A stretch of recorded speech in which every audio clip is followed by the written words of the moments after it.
চাওক আজি আমাৰ বিশেষ সাংগঠনিক বৈঠক ইয়াত প্ৰতিখন জিলাৰ পৰা সমগ্ৰ অসমৰে প্ৰতিখন জিলাৰ পৰা আমাৰ জিলাৰ সভাপতিসকল আহিছে, বিষয়ববীয়াসকল আৰু মণ্ডলৰ সভাপতিসকল আহিছে আৰু আশা কৰিছোঁ যে আগন্তুক আমাৰ যিসমূহ কাৰ্যক্ৰম হ'ব সেই কাৰ্যক্ৰমসমূহৰ বিষয়ে ইয়াত আলোচনা কৰা হ'ব আৰু যি নিৰ্বাচনত তেখেতসকলে 2026 চনৰ নিৰ্বাচনত তেখেতসকলৰ যি কষ্ট সেই কষ্টৰ ফল ইতিমধ্যে আমি খুব ভালদৰে পালোঁ। গতিকে তেখেতসকলক এক সম্বৰ্ধনা জনোৱা হ'ব, তেখেতসকলক সন্মান জনোৱা হ'ব আৰু আগন্তুক দিনতো যাতে তেখেতসকলে সংগঠন আৰু বেছি শক্তিশালী কৰাৰ কাৰণে খুব শক্তিৰে যাতে কাম কৰিব পৰা যায় তাৰ বাবে তেখেতসকলক উৎসাহিত কৰাৰ বাবে আজি এই সভাখন অনুষ্ঠিত কৰা হৈছে। আৰু আপোনালোকে জানেই যে ভাৰতীয় জনতা পাৰ্টীয়ে সদায় এটা খুব পদ্ধতিমূলকভাৱে কাম কৰি যায়। গতিকে তাৰ গোটেই ব্লুপ্ৰিণ্ট আগন্তুক দিনত আমাৰ সংগঠনৰ কাম কাজৰ আজি ইয়াত গোটেইখিনি আলোচনা কৰা হ'ব।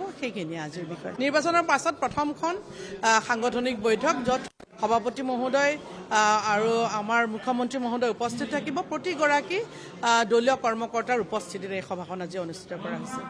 নিশ্চয় নিশ্চয় আৰু নগাঁৱৰ উপ নিৰ্বাচন আহি আছে, তাক লৈও ৰণনীতি ইয়াত প্ৰস্তুত কৰা হ'ব আৰু আশা কৰিম যে আমাৰ যিকেইটা নিৰ্বাচন হৈ গ'ল তাত যেনেধৰণৰ ফলাফল আমি পাবলৈ সক্ষম হ'লোঁ, এইবাৰ নগাঁৱৰ আমাৰ লোকসভা নিৰ্বাচনতো আমি যাতে ভাল ফলাফল আমি পাব পাৰোঁ তাৰ বাবে ইয়াত প্ৰস্তুতি কৰা হ'ব, আলোচনা কৰা হ'ব। ধন্যবাদ।